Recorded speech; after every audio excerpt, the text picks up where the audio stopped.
I wish I had started sooner. Oh yeah, exactly. 100%. Um, so to anybody else that's listening to your episode right now, that's on the fence, or not sure that's right for them, or not sure how to get started, go do it.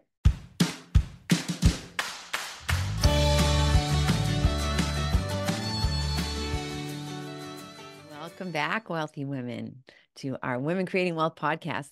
You know, every week we talk to people who have, in some way, shape, or form, created wealth for themselves through real estate investing. And today is no different. Today we have Becky Nova, the Becky Nova, as her Instagram says. She is the founder of Lady Landlords. And that is, I think, a place where some of us are afraid to go. So, Becky, thanks so much for being with us today. Of course. Thanks for having me So on. how did you might as well like start at the beginning because I know that a lot of people and not just women, but a lot of women are the idea of being a landlord is a little scary. And it's like there's like two visions. One is like it's 2 in the morning, you're sound asleep, and someone calls you and says, "Yeah, my toilet's backing up." And you're like, "Oh man." And the other one is that the person isn't paying their rent, and you knock on the door, and this like 6'8" person with lots of hair opens the door, and you're like, "Ugh," like, "Oh, honey, could you please pay your rent?" So I think those are like two visions that women are a little bit afraid of. How did you get started in this, and kind of did you have those fears? And if so, how did you overcome them? Sure. So I hate telling people how I got into being a landlord because I have to admit that my husband was right in this story. So it's always hard for me to really be able to tell here. But what happened was so my background is actually in cancer research. I worked in the professional corporate America for many years in pharmaceuticals. I had got really kind of dismayed with that whole industry and moved over to Europe for quite a few years, lived there, used to own a tour company, used to have a restaurant that I owned there, but unfortunately made a really bad business decision with that bar over in Portugal. And I moved back to the United States. At that point in time, though, I met my now husband. His name's Emilio, and he had just immigrated from the Dominican Republic to New York. Very much wanted that American dream, wanted that home ownership, wanted the white picket fence and everything like that. But I said, well, we live in New York. This is an expensive place. I just got myself out of the debt from my business in Europe that had failed. I don't want to be in a place where I'm going to live paycheck to paycheck. So I came up with what I thought was the best idea ever that nobody else had ever thought of, which was to buy a multifamily, live in one side, rent out the other, and help offset our mortgage costs from that property, therefore making us landlords. I had grown up in a multifamily house and I saw my grandmother, kind of the OG lady landlord, if you will. So I had seen that when I was in college. I kind of made some extra money, subletting the extra rooms in the townhouse that I had rented. But I didn't even think about those when I first started. But it was just something that I really said, we still want to live in New York for the time being. How else am I able to not pay so much money for a mortgage every single month? Yeah, and that is, you're right. That's unique. I mean, whoever thought of that? But it's perfect, right? It's a great way to get started. And it's okay that you leveraged your husband because our motto is, who, not how, right? We don't have to do every single thing ourselves. And that Right. is the way that we can maximize our resources. And like, I'm bringing in anybody, right? Anybody who happens to wander by, like, hey, will you help me move this thing or whatever, right? Exactly. Yeah, he's really good at picking up and moving heavy boxes. So Yep. that has always become his responsibility. But exactly, it was something that we didn't realize that buying a multifamily, we didn't know that that was a strategy. We didn't know that that was a thing. We were just looking for what can we do to not have to pay the high cost of living in New York City. Right, exactly. And then how did that turn into being the lady landlord? I'm assuming you're not the lady landlord with one property. Right. So we, once again, this was just supposed to be the way that we were going to buy our own owner occupied property. But I'll never forget being at the closing table with that first property, that first duplex that we bought. And they actually gave me money back right then and there at that closing table for the tenants that were already living in the house. And I was like, well, I just gave you guys a whole bunch of money and you're already giving me a check back on day one. And I said at the closing table, oh my God, we've got to do this again. Now, meanwhile, everybody else there was like, no, no, no, Becky, that's not how this works. You can't buy another property right now. You just spent all your money here. That's not, we can't, nobody's going to approve you for another mortgage. Everybody thought I was nuts. But I walked out of that room being like, I think we hit on something here. I think there is an opportunity for us to be able to really change kind of our financial future with real estate investing. So I walked out of there with this complete goal of figuring out how I can buy the next one. And I've probably never had so many doors slammed in my face at that point in time. I felt like I was listening to like every podcast, I was listening to, reading every book I can, going to every networking event that I could, trying to figure out what this process could be and how I could buy another property. And I was overwhelmed, confused. I felt more lost than I even did at the beginning when I knew nothing. And then I kind of realized, why am I recreating a wheel of something that I already know works? So was able to actually get then approved for next mortgage, ended up buying a now four family and a parking lot, which for those of us in New York is a very, very big deal. But bought a parking lot a year to the day from the first property. The exact same day. I was in the exact same attorney's office with the exact same lender, the exact same realtor. And we did that all again on the exactly 365 days later. So, and a lot of people ask the question, how am I going to get the down payment for the second property? Right? How am I going to, where's that money going to come from? I can't save up that much in a year. So, talk about that process. Sure. So the whole point of living in that multifamily, right? House hacking, as it tends to be known as, where you live in one unit and rent another unit, is the whole idea to really offset your costs.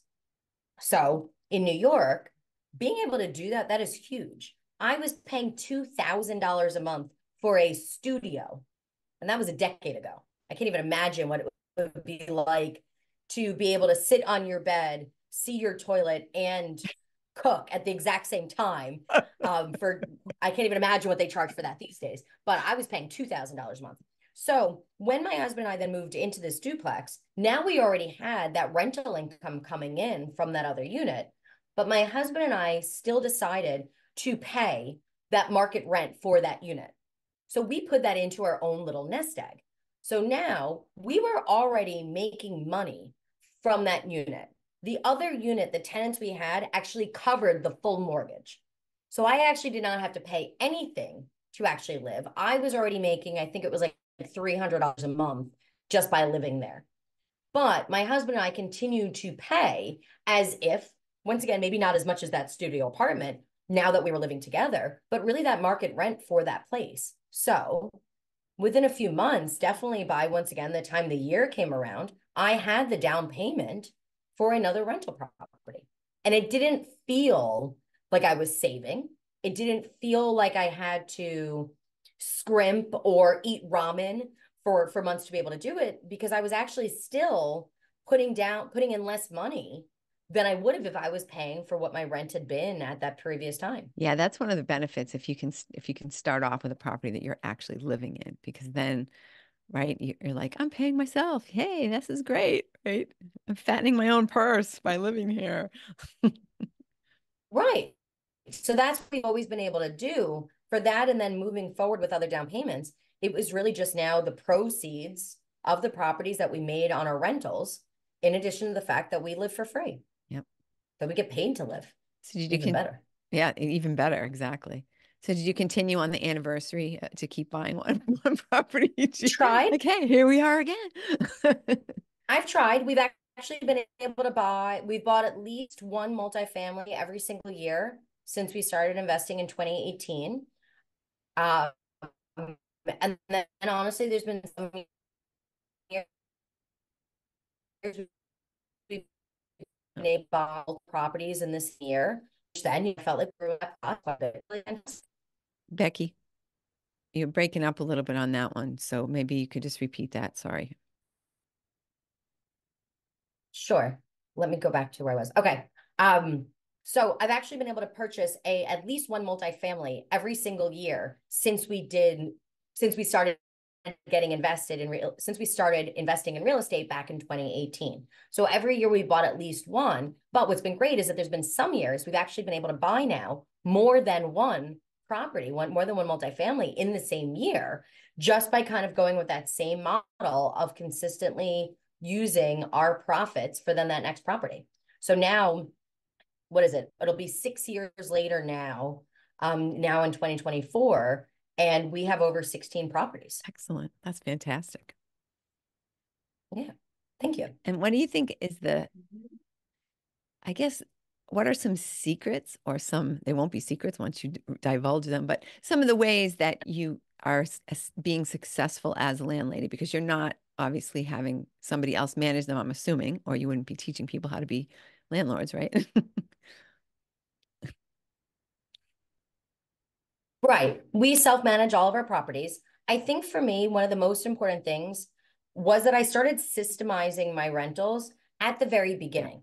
I feel like a lot of people are like, oh, I only have one, I have two, I have three, I don't need to kind of think about it. But I ran even that property in my own house, in my duplex. I ran that one unit as if I had the 16 already. That was something that I made sure that I had my LLC organized.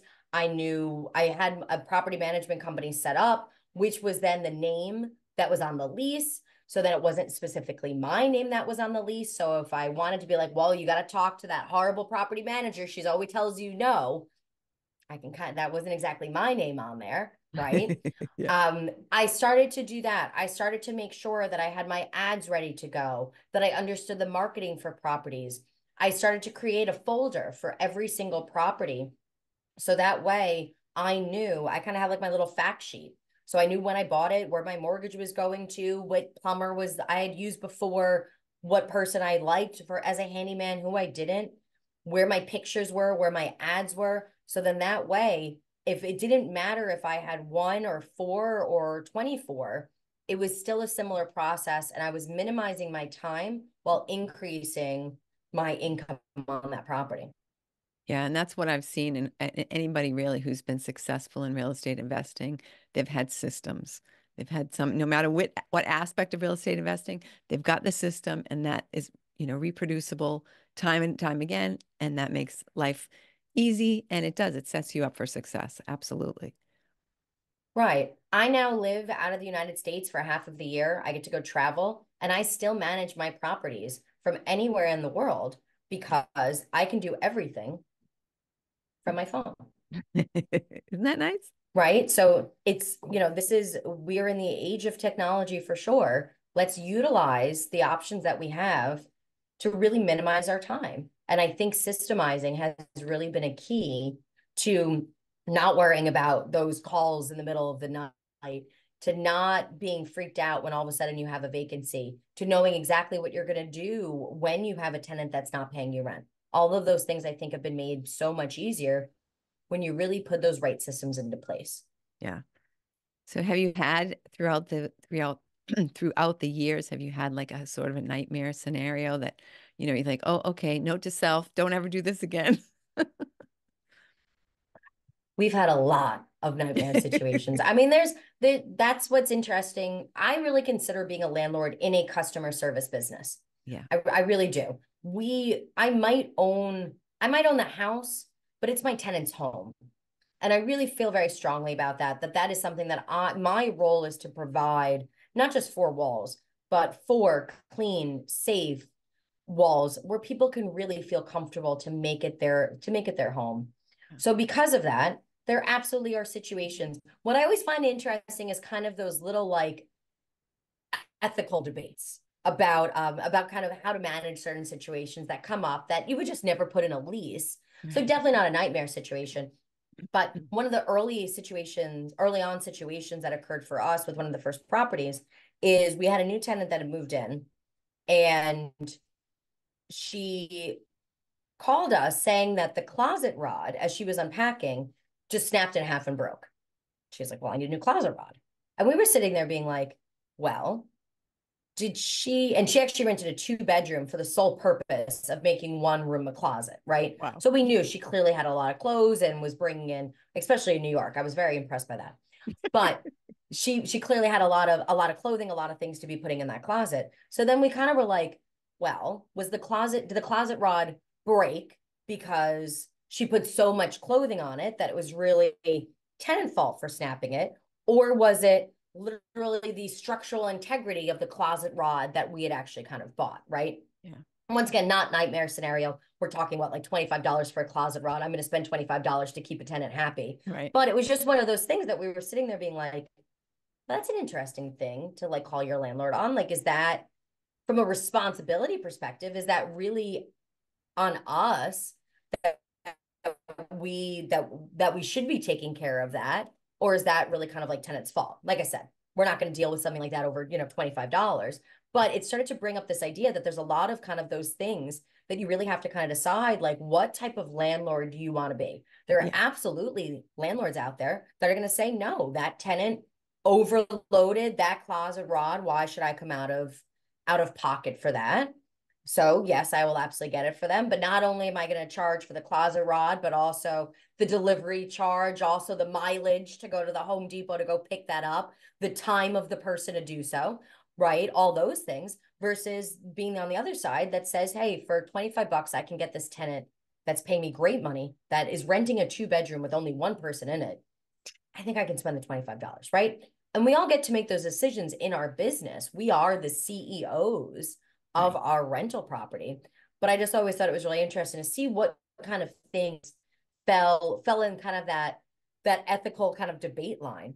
My nightmare tenant, he was interesting. He was probably the most qualified tenant we've ever had. Highest credit score, lowest debt to income ratio, highest income hands down. Just on paper, references, job, everything fantastic. He was moving into one of our properties on the third floor of that quadplex that I had mentioned. He was moving in there, and it was going to be him, his wife, and his 3 young boys. Well, move-in day, we get a call from the tenant below him that calls and says, hey, just so you know, it wasn't us. And we're like, what? And she's like, the damage. And I'm like, well, what damage? And she's like, you haven't seen it? And we're like, no, what are you talking about? She's like, you might want to come over. So I don't know if you remember the movie Hook from years ago, about Peter Pan. Yeah. A great, great movie if you ever get the opportunity with Robin Williams. But there's a scene where Hook walks up a staircase and he drags the hook all the way up the walls, up to the top bedroom where he goes and kidnaps Peter Pan's kids, right? Well, our new tenant decided to be too cheap to hire movers when he had all of this stuff that he was moving in. And he recreated that scene for us going up to the third floor, where he just did damage all 3 floors, every single wall. Somehow he even knocked down a light fixture. We still can't even put a hole in the ceiling. We can't even figure out how he had done that. So we went and talked to him, and we're like, hey, so damage on day one, we got to talk about that. And he came back with 2 rather interesting arguments. First one was, well, I don't owe money for that because I'm renting the apartment. I'm not renting the stairwell. Okay. But how would you get up here? So I reminded him, the lease does make it clear, the premise, it has other words to make sure it's the entire being of that multifamily, not just inside his unit. So I said, well, how else would you expect to kind of get up here if you didn't go through the stairwell? And he's like, oh, I meant to talk to you about that. I have 3 little kids. I'm going to need you to put in an elevator.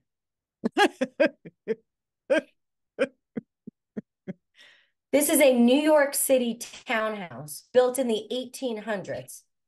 Where we put in this elevator, huh? Where we put in this elevator? You knew it was third floor. You saw it was third floor. Where are we putting this? So we then try to explain to him, no, sorry, you are responsible for this. And he's like, okay, well, take it out of my deposit. And I'm like, no, no, no, no, no. This is day one. You just moved in. This eats up. There is no deposit. So therefore, you actually need to pay for that. Deposit is only to be used after move out. So that's not something that we're going to be able to use now. We are going to now invoice you for that. So we had to come up with a payment plan. And every month he's still, I think we broke it up into like 2 or 3 payments at that time because he did just pay first month's rent, security, all Yeah. that, just moved. He was moving states. Once again, goodwill was something that we were going with. So we decided to Yeah. give him a little bit of a bandwidth to that. And still just his understanding of why this was his responsibility was just that was my first indicator that this might not work out so great with that tenant. Um, we had a couple other times that he would call me, was just like, "Oh, my stove is dirty." Great. How did it get dirty? Well, my wife was cooking on it, and so my response back to him was, "If you would like, I'm happy to send you the phone number of some cleaning ladies." And he was so offended because he was like, my wife, I make good enough money that my wife doesn't have to work, and that's why she can take care of the house. And I'm like, well, then I guess she should be cleaning that stove now, shouldn't she?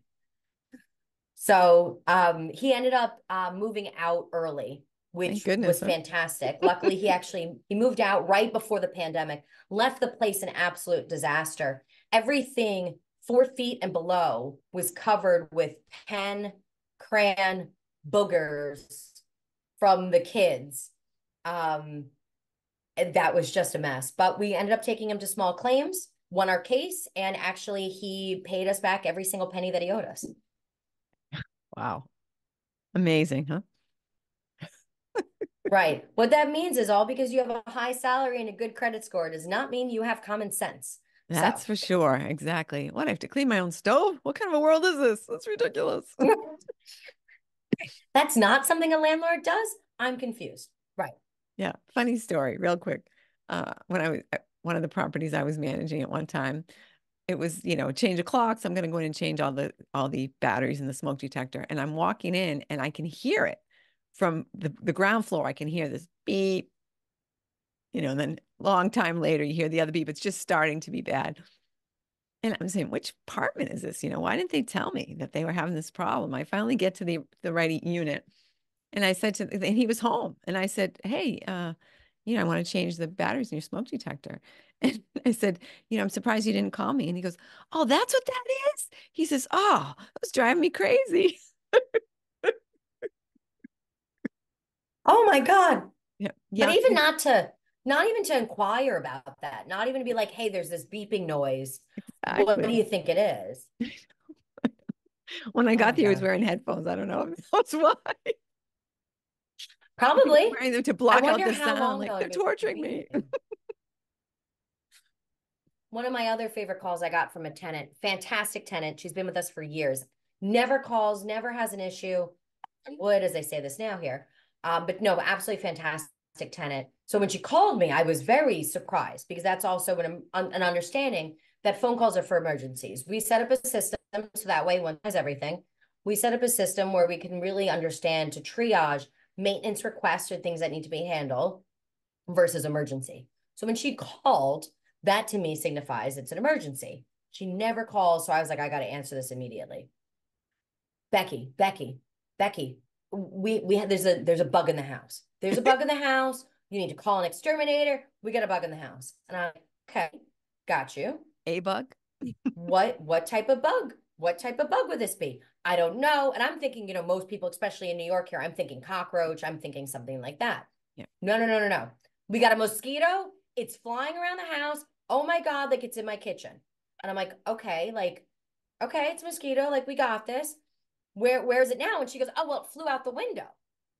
And I was like, the window's open?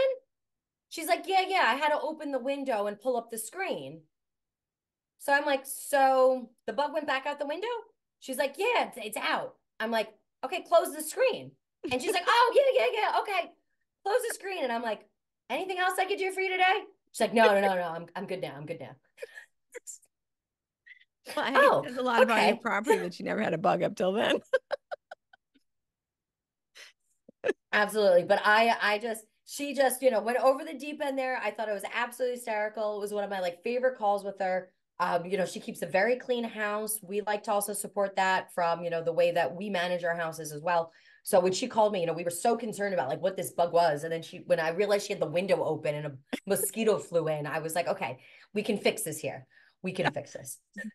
You got a vacuum cleaner? Suck that baby up. Right. I was like, we can walk you off the ledge. It's gonna be Yeah, okay here. exactly. But once again, if talking to her for that, 90 seconds keeps her paying rent every month and keeps her happy in an apartment year after year, you know what? I'll take a bug call every 3 years. That's fine by me. I can Not do a that. problem. I can go over and Yeah. swat the thing for you. It's okay. Right. For that, exactly. Exactly. So what are some things that you've managed to discover throughout the time that help you to get good tenants in there? Because I know that's always a concern that people have. I'm sorry. Can you say your question again?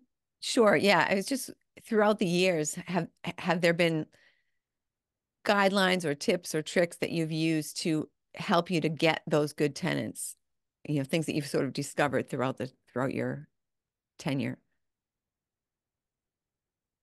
One of the first things that I always do when I have a listing is I make that process to get to a showing and an application.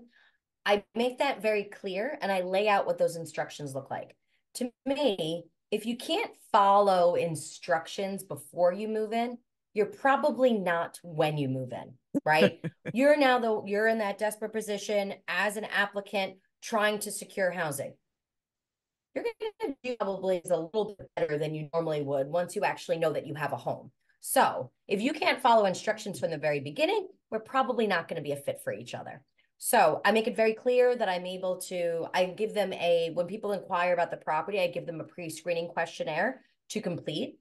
Simple, I think there's probably 5, 6, 7 questions on there. Those couple questions, same thing. If I know, I can tell if you didn't read the question, right? If I'm like, what is your name? And you're like 7, I'm like, okay, we're Bad already sign. not starting off here on a great foot. Right. So I can really tell so one, you actually have to complete the pre-screening questionnaire. If you don't, then we just kind of are over there. So I'm not wasting my time even with people that aren't going to be a fit. But Yeah. otherwise, I can then look through that pre-screening questionnaire, which really tells me if you read my advertisement. A lot of what my pre-screening questionnaire is kind of confirming reading comprehension. Did you see that we're going to do a credit check? Do you understand that here in New York, we happen to have a lot of railroad bedrooms, meaning that those bedrooms are attached? You have to go through one bedroom to get to the next bedroom. Not everybody's okay with that. Those are things that I'm not going to show you an apartment if you aren't okay with that living situation. Yeah. So we put those in the pre-screening questionnaire. One, it already checks if you actually read our ad and then two, if you actually are qualified. Then I invite only those that are actually qualified to showings. Showings, I usually do open house style, but I assign times to people. Okay. I want to get to talk to the people that are going to be there. I want to make sure to answer all of your questions and show you around and make sure that you have the understanding you need for that property. So I don't want 50 people there all at the same time. I Yeah. also like to see if we agreed that you're going to show up at 5 o'clock, if you actually show up at 5 o'clock. Are you the type of person that's going to call me telling me that you're running late? Or are you the person that's just never going to respond? Or then 2 days later be like, hey, I'm here now, and be like, great. Well, we were supposed to meet on Tuesday, Yeah. so I'm not there now. Right. So, same thing. It's really just kind of a check for, is this person going to be responsible? Are they able to follow instructions? Because when I give you my 10-page lease, well, if you couldn't answer the 5 questions on a pre screening questionnaire and show up for the showing at the time that you chose, probably 10 pages of the do's and don'ts of a property probably aren't really going to be working for you. Yeah. So I found that to be really kind of important to lay out what that instruction process looks like early on. So then people, one, they can understand what they're going to be expected to do, which I think is also what a lease tells a person to do as well. But Yeah. I feel like when you really lay out that pre-screening, people actually disqualify themselves so much more when you give them the opportunity to do exactly that. Exactly. So true. How important is Yeah. credit score So to you? that's really credit score. I'm actually pretty light on credit score, I would say overall. I think it also depends kind of what your applicant pool also looks like. Most of my rental properties are probably a somewhere in a C range, Okay. right? I usually kind of like buying in like a C, C plus that I feel like is going to appreciate into more of that B minus kind of area in the within a 5 to 10 year range. That's usually what I look for. A lot of people in that area, I'm either going to get younger students that maybe don't have great credit. Maybe they just graduated college, so they have a lot of student debt.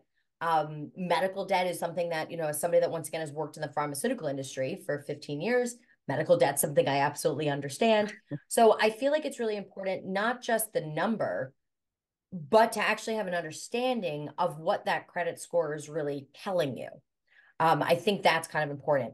Once again, living especially in New York, where public transportation is something that is very, very viable and something very easy to use, I'm sure, compared to other states.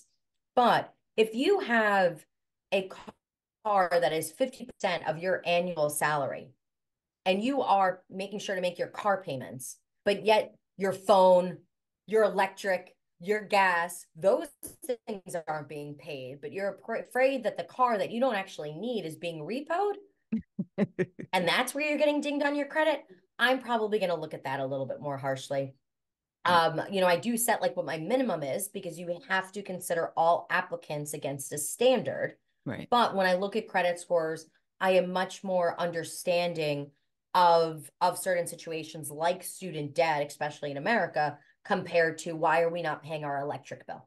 Right. Absolutely. Absolutely. So I just want to make sure that everybody understands what you just said about, like a C property, B property. Can you just explain that? And especially in your case, it sounds like you're talking about that has a lot to do with location versus the condition of the property. So could you just talk a little bit more about that and make sure everyone understands it?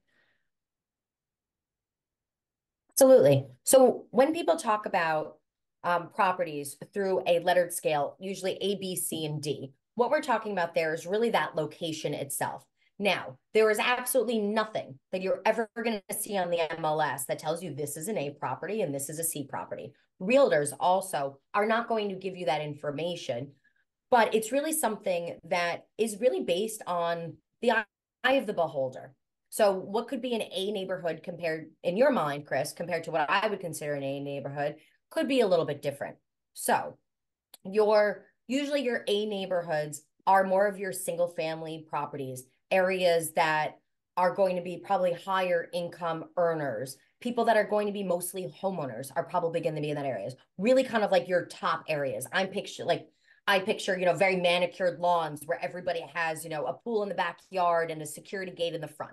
That's what I picture personally when I think of an A neighborhood. Hmm. B neighborhood is in kind of that step below, probably still good income earners, probably making probably 50, 60K plus in that space, probably a little bit more family oriented, people that are really looking kind of for those good schools, can't afford, the top private schools, but people that are probably looking for just good, safe neighborhoods. I always kind of relate that to the place that you want to go trick or treating. That's just kind of what I think about, those types of neighborhoods. Hmm. Class C neighborhoods are probably a little bit more renters than you would necessarily find homeowners. People that probably a little bit lower incomes, maybe start thinking some more of jobs that don't necessarily require master degrees and above. Probably things, I mean, once again, I think these days everything does, it requires a bachelor degree, but probably things that are going to be maybe a little bit more in those shift work categories, a little bit of a lower income kind of bracket, whether you're going to find more renters than you necessarily would find homeowners, probably find a lot more of the multifamily style living, a little more of an urban area in that condition. Then your class D neighborhoods are probably the places that are going to be a little bit lower of the income bracket in this space. Probably people you might see more people that are on housing assistance or various programs in the section. Also in this area, you're probably going to see an increase in what your crime rates are going to be in those class D neighborhoods. So once again, that's just a very loose way that we can kind of talk about neighborhoods. Like I said, you're not going to, this is completely my opinion on kind of what those, that picture that I'm trying to paint for you in those neighborhoods are. Like I said, I like kind of those C plus type neighborhoods that are kind of on their way to becoming that B minus neighborhoods. So I really like a place for people that are currently renters that take great care of their home, that are really looking to become those homeowners soon, that really kind of value nice neighborhoods and parks and good schools and safety. Those are really the sweet spot that I personally like to buy in. That's really smart because obviously there's a price differential as you move between classes as well. Correct. Correct. So Becky, are all your properties in the New York City area? No, I also own properties in the Dominican Republic. Okay, cool. So that, and you had the advantage My, there like I because your said, husband knows about those areas, knows where's a good place, where are some good deals, some people he can trust. that he didn't really have too much help there, because he had actually left the Dominican Republic right before his 18th birthday. Oh, So okay. really kind of hadn't gone into that world of networking and connections and so much. But Right. absolutely, yes, I had an advantage here. He probably knew some neighborhoods a little bit better, or at least even going back now as an adult. He still had spent more time in the Dominican Republic than even to this day, than he has lived in the United States. Yeah. So what was helpful there was that he still has an idea of kind of going back, being like, well, this block isn't really so good. The next block might be good. Even though it's changed since he left 10 years ago, Yeah. that's still something that he can kind of look around and be like, hey, this is good, kind of that's not good. What's Yeah. also great is that since he is Dominican, clearly has a command of the Spanish language. So that just came in helpful when having to make phone calls, understand realtors, Yeah. understand documents, legal process, all that. So that absolutely came in handy. The Yeah. other thing, Chris, that happened here that worked out in our favor is we were actually supposed to buy our first property in the Dominican Republic, and it was actually new construction. Okay. Now, you might have heard of something called Caribbean time. Caribbean time is where things just move a little bit different than they do in a New York minute. Okay. So we were waiting for this property in the Caribbean to finally be completed, where then that rest of the balance is owed on that property. And that was something we planned on paying in cash. But since it was delayed by like 9 months, we were actually buying another property in the United States that is now worth almost $1 million. When we explained to our New York mortgage broker that, hey, actually, we got to go pay 70 grand to pay off the balance of that property in the Dominican Republic, he almost lost his mind because he was like, no, no, no, we are just about to close on this $1 million property. You cannot send $70,000 to the Dominican Republic.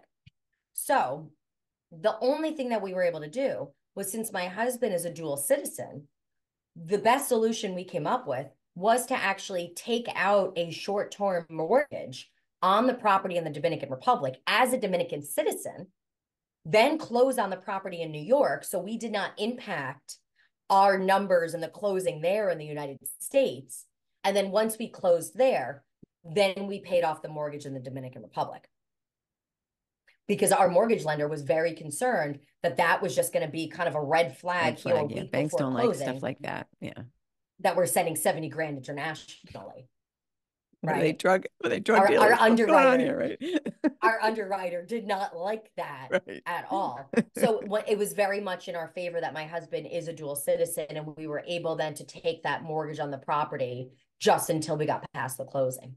Yeah. There are a lot of complexities. Have you thought about buying properties in other parts of the United States or other countries?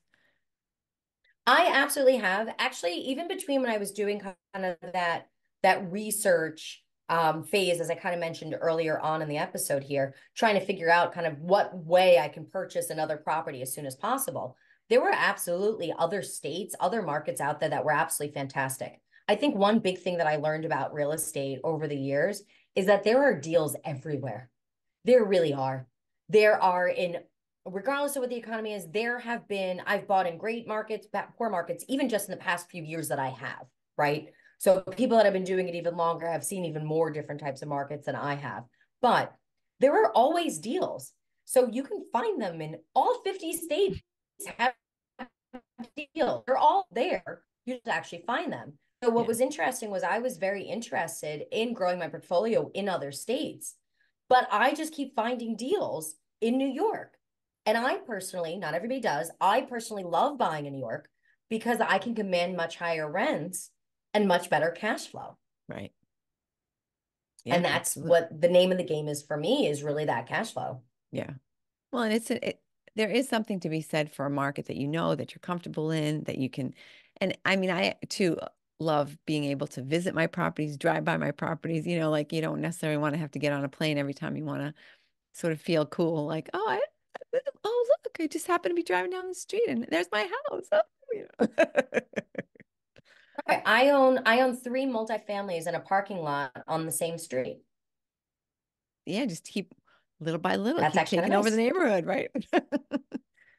Right. A lot of the owners on the street know that my husband and I are buying properties.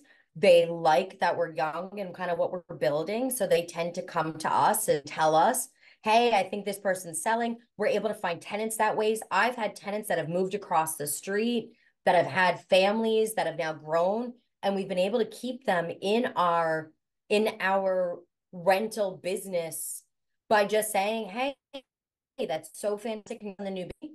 When you need a third bedroom, I got another place for you across the street. Yeah, They that's know that they're going to they know what type of landlord I am. They know what type of property we run.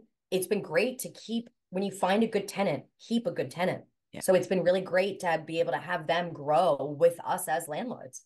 yeah, that's fantastic. What do you think is your favorite part of being a lady landlord? I think my favorite part is knowing that somebody is happy in their own home. I feel like you hear so many of these bad stories about, like, oh, but it's too cold in my apartment, the landlord won't turn the heat up, or oh, there's this leak under the sink, or oh, the floorboard kind of like creaks, whatever it may be. That just those little things can make somebody happier. Now, do I go and am I going to change out every little floorboard in an 1800, in a 200-year-old house? No, I'm not. But those little things, to really have somebody to be like, hey, I'm really happy where I live, is really, really rewarding, and really trusting we're going to be there for safety, for any concerns that they really need, is really rewarding. Yeah, that's wonderful. So how do you help other women to become landlords? I'm assuming that that's you know, part of your jam. Yeah. So back, you might remember March 2020, a lot of the world kind of shut down at that point in time. My husband was one of those people that unfortunately was laid off due to all the closures in work. And he kind of came home and was like, I don't know what we're going to do. We're down an income stream, lost my job today. And I was like, oh my God, we have to buy more rental property. And he was like, no, no, no, babe, I lost my job. I lost my income. And I was like, exactly. This is why we need to buy more real estate. We cannot count on corporate America to take Yeah, care of us. He is like shaking his head, like, what is this? What is she thinking? What is that looking like? And I just kind of said, like, no, like that really is something that I think is going to make a world of difference for us moving forward. So what we ended up doing was I ended up starting a Facebook group called Lady Landlords. And I literally was just like, some other person has to be thinking like me. I I just sat back and I just waited. And then at a point I was like, all right, like I was wrong. Like this is not, like there's nobody else out there doing this. Nobody else is thinking like this like me. And then I was wrong. All of a sudden women started joining and joining and joining. We now have over 45,000 women that have joined Lady Landlord since 2020. amazing. So we now are the hub for educational resources. So we do trainings and workshops, and we have a course that helps walk you through how to do it. We now have a mentorship so women can support other women. We now do mastermind calls together, all of those different things. Because to me, I just think back to what it was after I decided in that first closing room, I wanted to buy more property, and having everybody tell me no. And I hated it. Yeah, So my goal now is to make sure that another woman's journey is just that much easier than mine was. So yeah, we are now the educational hub for that. nice. That's fantastic. So Becky, our time is flying by. I'm sorry I've kept you so long. No, Is there anything you wish I would have asked you that I haven't asked you? I will throw this one at you. What is the thing that I wish I knew before I got started in real estate investing? And this is a very, very common answer that you're going to hear from every successful real estate investor, which is, I wish I had started sooner. Oh, yeah, a hundred exactly. percent. Um, so to anybody else that's listening to your episode right now, that's on the fence, or not sure that's right for them, or not sure how to get started, go do it. Take action. Decide today that if this is right for you, that you're going to go and you're going to ask somebody, hey, how can I get started in real estate investing? You're going to go and you're going to put a comment down on this podcast and be able to reach out and say, like, hey, how can I get started too? Or what's the next best step for me? Or how do I determine if this is right for me? Because every single day that you wait, there is a cost that you are losing by waiting to buy real estate. You're absolutely right. That's fantastic. I should have asked you that question. There I'm glad you asked it for me. you go. Awesome. Happy to help. So, Becky, how can people reach you? How can they sign up for your training, your live training in March? And what's the best way for them to reach out to you? For anyone that identifies as female, head on over to Facebook and search for Lady Landlords. Come join us in the community. Great place just to be around so many thousands of other women that are also wanting to do something similar to you. So head over to Facebook there, search for Lady Landlords. That's the best place to find me. Otherwise, shoot me a message over on Instagram. You can find me at the Becky Nova. So that's the best place that you'll be able to get in touch there. Once again, all genders are able to follow me on Instagram. I put a lot of great content out there. And thanks, Chris, for reminding me. I got a free training. I do a monthly free training for our community. It's a fantastic resource. I take the most popular topic that our lady landlords are talking about that month and actually create an entire training and webinar all around that. So it's early March right now. I am doing it later this month. So head over to lady-landlords.com and you'll be able to sign up for our training there. Fantastic. Thank you so much, Becky. This has been a great. I love all the things you've shared with us. And thank you, listener, for listening. And who do you know who's been thinking about becoming a landlord and putting it off and putting it off? Why don't you send them this episode so that they can hear Becky's wisdom and hopefully jump off the darn fence and have a great week.